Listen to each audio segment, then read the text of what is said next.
প্রিন্সিয়া YouTube চ্যানেলে আপনাদের স্বাগতম। আজ আমার স্নেহের ছাত্রছাত্রীদের জন্য আমি কয়েকটি তথ্য তাদের সামনে তুলে ধরব। কয়েকদিন আগেই উচ্চ মাধ্যমিকের রেজাল্ট বেরিয়েছে। জিমেন বা ডাব্লিউবিজেইর রেজাল্ট বেরিয়েছে। নিটের রেজাল্ট এখনো পর্যন্ত আসেনি। তো যে সমস্ত ছাত্রছাত্রীরা জেই মেন বা ডাব্লিউবিজেইতে ভালো ফলাফল করেছো তাদের আমার পক্ষ থেকে অনেক শুভকামনা জানাই।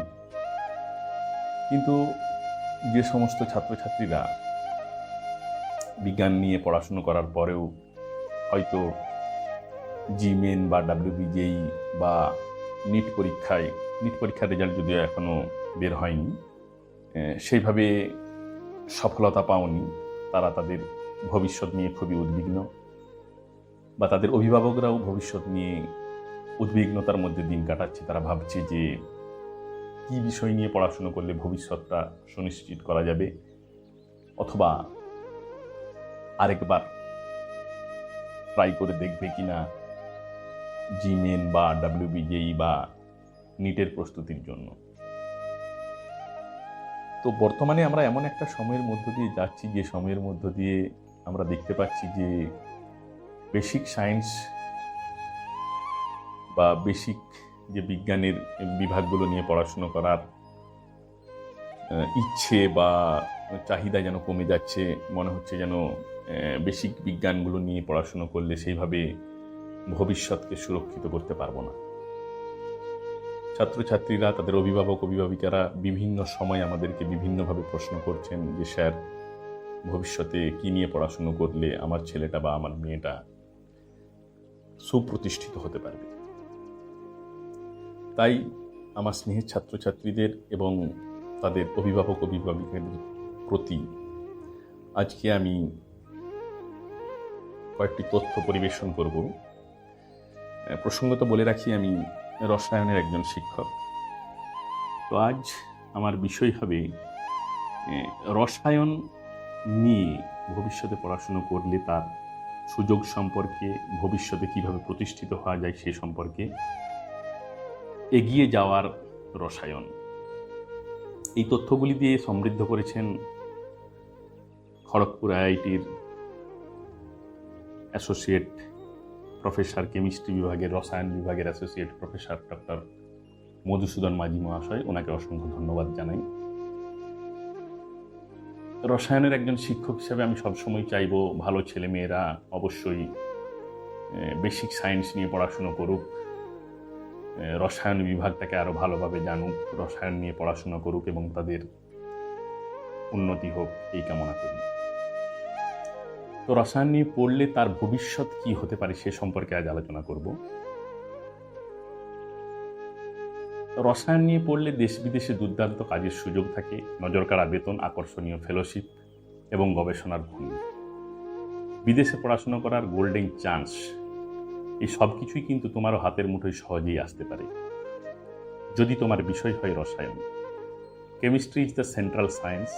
যদি সাবজেক্টটার প্রতি তোমার উৎসাহ থাকে আর পরিশ্রম করতে পিছপা না হও, তাহলে রসায়নের হাত ধরে জীবনে শুধুই উত্তরণ হবে। তবে কয়েকটা জিনিস মাথায় রাখতে হবে। যেমন বিষয়টাকে খুঁটিয়ে পড়তে হবে। শুধুমাত্র প্রশ্ন উত্তর জাতীয় পড়লে কিন্তু হবে না। একবার না হলে দুবার পড়ো, তিনবার পড়ো, কিন্তু বুঝে পড়ো, ধৈর্য ধরে পড়ো। ধৈর্য হারালে কিন্তু চলবে না। প্রথমেই মনে রাখতে হবে যে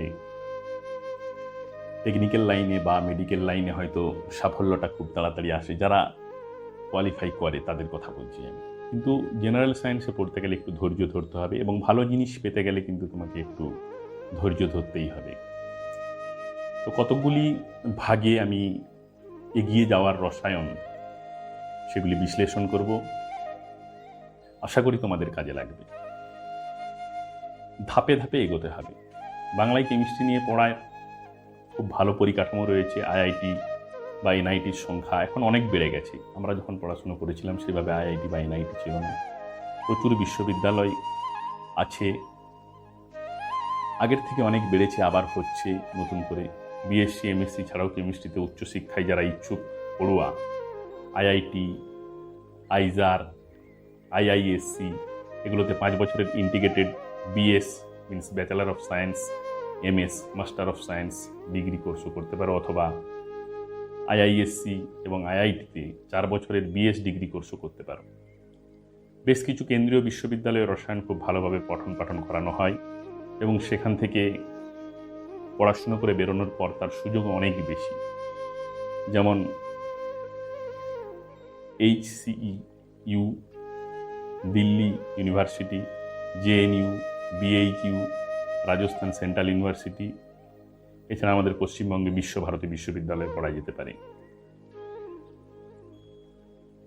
এই সমস্ত বিশ্ববিদ্যালয়গুলি তাদের সেখানে ভর্তির জন্য নিজস্ব এন্ট্রান্স টেস্ট নিয়ে থাকে। সেই এন্ট্রান্স টেস্টে যদি তুমি সফল হও, প্রথমে রিটিন টেস্ট হয়, তারপরে পার্সোনালিটি টেস্ট হয়। তুমি যদি সফল হও বা তোমরা যদি সফল হও, তোমরা সেখানে পড়াশুনো করতে পারো। এছাড়াও কলকাতা, যাদবপুর, বিদ্যাসাগর বিশ্ববিদ্যালয়, উত্তরবঙ্গ বর্ধমান বিশ্ববিদ্যালয়, নতুন বাঁকুড়া বিশ্ববিদ্যালয়, সিধু কানু বিশ্ববিদ্যালয়, অনেক বিশ্ববিদ্যালয় রয়েছে। আইআইএসসি এবং আইআইটিগুলি থেকেও এমএসসি পড়া যায়। সেক্ষেত্রে জ্যাম পরীক্ষায় উত্তীর্ণ হতে হয়। 3 বছরের গ্র্যাজুয়েশন ডিগ্রির পর জ্যাম পরীক্ষা দিতে হয় এবং জ্যাম পরীক্ষায় উত্তীর্ণ হলে আইআইটি বা আইআইএসসি থেকে মাস্টার্স করা যায়। আইআইএসটি এবং নাইজার, এখানেও এমএসসি করার সুযোগ আছে। আইআইএসটি বা নাইজারে যদি পড়ার সুযোগ তুমি পাও, তাহলে প্রথম থেকেই একটা স্টাইপেন্ড ওরা দেয়, সম্ভবত 5,000 6,000 এরকম মাসে। এছাড়াও ইন্টিগ্রেটেড এমএস পিএইচডিও পড়া যায় আইআইএসসি, আইসিএস এবং আইজার থেকে।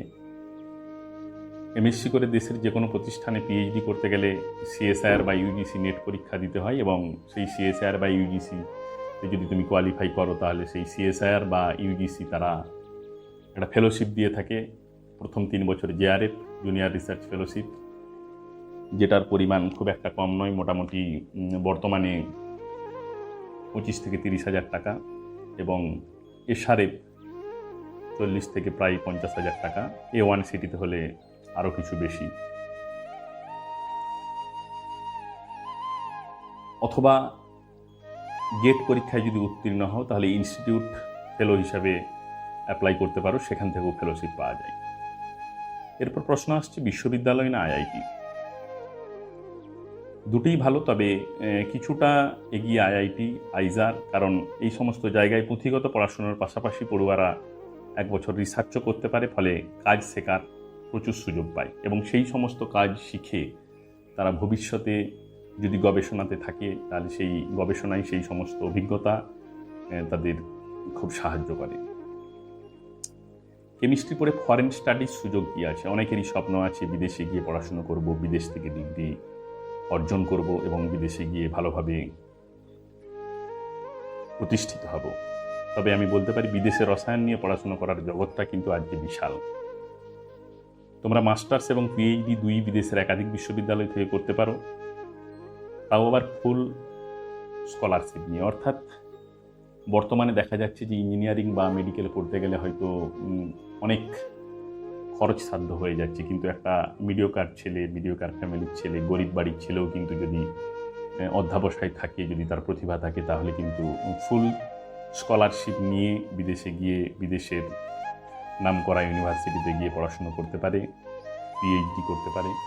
তবে কতগুলি বিষয় মাথায় রাখতে হয়। বিদেশের বিশ্ববিদ্যালয়গুলিতে পিএইচডি করতে প্রথমত মানসিকভাবে প্রস্তুত হতে হবে, এগোতে হবে পরিকল্পনা মাফিক, এবং ইংরেজি ভাষায় দক্ষতাটা কিন্তু অত্যন্ত জরুরি। তাই ইংলিশ প্রফিসিয়েন্সি টেস্ট, টোয়েফেল বা IELTS এগুলো দরকার হয়।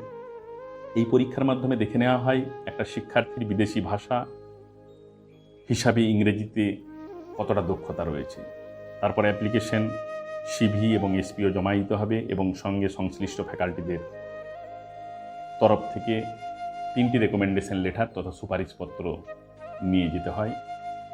একাডেমিক পারফরমেন্স তথা শিক্ষাগত যোগ্যতা, রিসার্চের অভিজ্ঞতা এবং ইংরেজির দক্ষতা বিচারে চূড়ান্ত সিদ্ধান্ত নেওয়া হয়। উচ্চশিক্ষার জন্য America, Canada, Germany, Britain, France, Switzerland, স্পেনে অথবা যেতে পারো জাপানেও। আমেরিকা ও জার্মানির বিশ্ববিদ্যালয়গুলিতে স্কলারশিপ দেওয়া হয়। জার্মানিতে পিএইচডি 3 বছরের মধ্যে দেওয়া হয়, আর আমেরিকায় 5 থেকে 6 বছর লাগে। সুতরাং বুঝতেই পারছো যে কেমিস্ট্রি নিয়ে পড়াশুনো করলে ফরেন স্টাডির সুযোগ কতটা বেশি আছে। অত্যন্ত সাধারণ বাড়ির গ্রামের ছেলেমেয়েরাও কিন্তু এই সুযোগ পেতে পারে যদি কেমিস্ট্রিটাকে তারা ভালোবাসে, কেমিস্ট্রিটাকে যদি নিয়ে পড়াশুনো করে এবং তাদের যদি এগিয়ে যাওয়ার ইচ্ছে থাকে।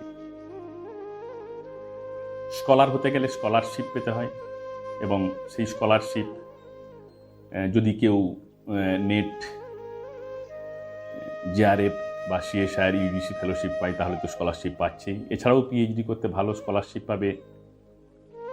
পিএমআরএফ স্কলারশিপ বলে বা ফেলোশিপ বলে একটা ফেলোশিপ আছে, যেটা মোটামুটি ইনকাম ট্যাক্স বাদ দিয়ে 70 থেকে প্রায় 75,000 টাকা, খুব একটা কম টাকা নয়, 5 বছরের জন্য পাওয়া যায়। এছাড়াও নর্মাল স্কলারশিপ তো বললাম, যার অঙ্কটা মোটামুটি 30 থেকে 35,000 টাকা 3 বছর, তারপরে 50 থেকে 60,000 টাকা হতে পারে। এরপর আসা যাক কেমিস্ট্রি নিয়ে পড়াশুনো করার পর কাজের জগৎ। কাজের জগতে কেমিস্ট্রি বা রসায়ন তোমাকে কিভাবে স্বাগত জানাবে।